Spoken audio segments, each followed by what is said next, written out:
Welcome everybody to the first inaugural ice cream social. Yay! We are so excited to have you all here. The only thing we had in mind at the beginning of the summer was girl power, and how do we get someone to get us ice cream? And we're like, that's all we need this summer. Just like poetry, powerful women, and ice cream. And here we are tonight, the beginning of our summer series. And I am Schandra. I work here. This is Annar. She also nice to works meet you. here. Yeah, I work here too. Yeah, and we also really wanted this to be about young women writers because there is a shortage of readings that feature young women writers, especially women who are still working on an MFA or bachelor's, don't have their MFA yet, maybe don't even want an MFA. That's cool too. But have great stuff that they want to share.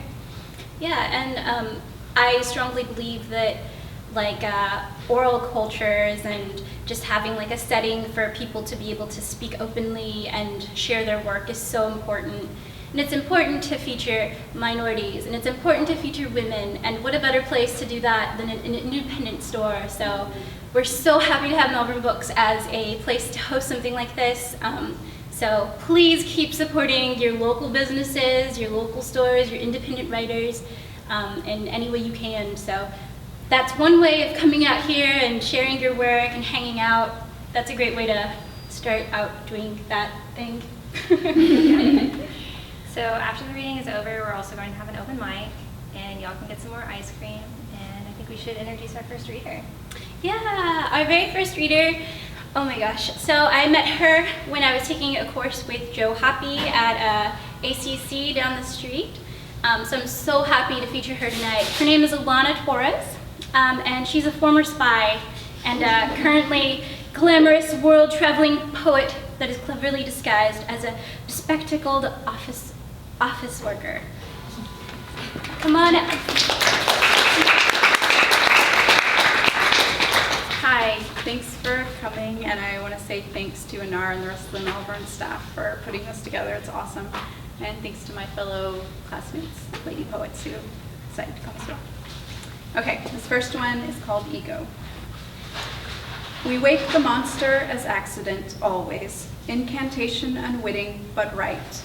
And if we are quiet, we hear the trembling of stones deep down below. We are never quiet enough. And then it's mayhem, every milkmaid for herself. Our buckets hold rocks, but we are poor at war. We miss our cream hands and gazes unsteady. Would you believe for years I thought myself monsterless, mine the singular cavern where soaked roses throve. Explorations found only writhing of the murk, no well-swung truncheon has stilled. Now long winters I bring, meaty morsels parceled in paper and string, and if I am lucky, distract long enough to sneak past. Okay, the title of this one is kind of in progress. Women Dreaming Themselves. My shadow gorges on every photon that falls upon her. Spring morning she agitates, my tea leaves shake. I do not free her. My shadow tells me Rapunzel dreamt herself content in her tower with her books and blankets and smooth stone trammels, but her hair was a follicular suffragette. Her hair. As if her hair ever knew anything other than gloss and the direction of the wind. The girl's own pristine fingernails knew better. No climbing walls for that fair child. Still my shadow says, but look at the love the tricky silk caught. Dusky evenings, my shadow throws herself on the legs of handsome men.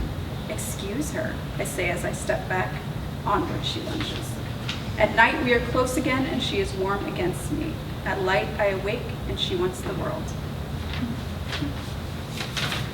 Okay, the title of this one is Dalmatian Adopts Orphan Spotted Lamb, and that's exactly what it's about. So,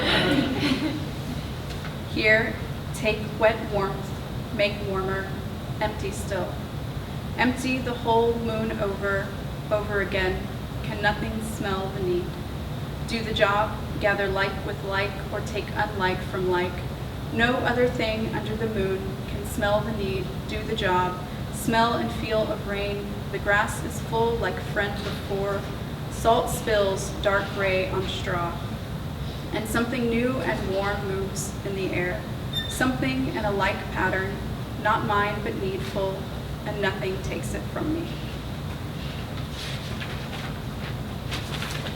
This one doesn't quite have a title, but it's about this little girl in Washington who decided that she was going to wake up every morning and feed crows.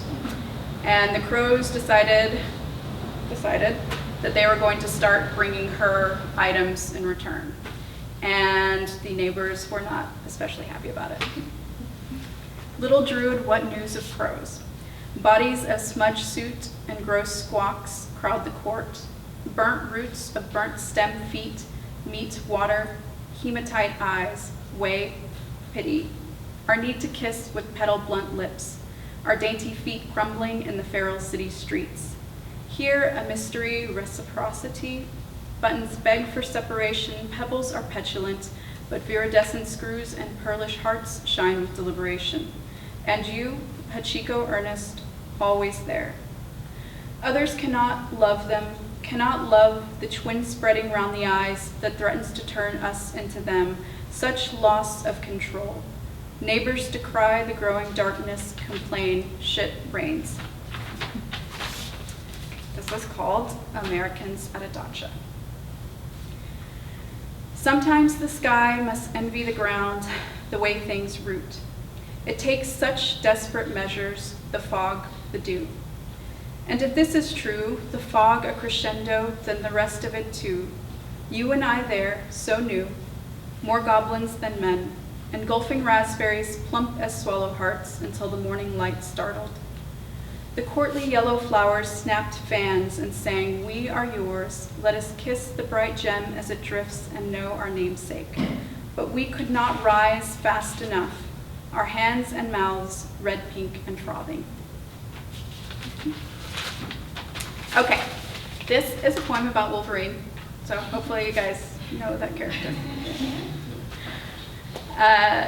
The man with adamantium claws takes a shit. That is the first line and also the title.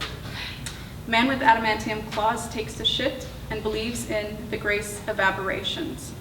The way his claws have always retracted when desired. The way people think he is a wolf, though clearly he is a weasel. Now he is at the bar again, his drink a libation to the lonely grave-shift gods parsing the glitches. Like the slick animal he is snicked himself rid of everything he loves. That's it. Thanks, guys.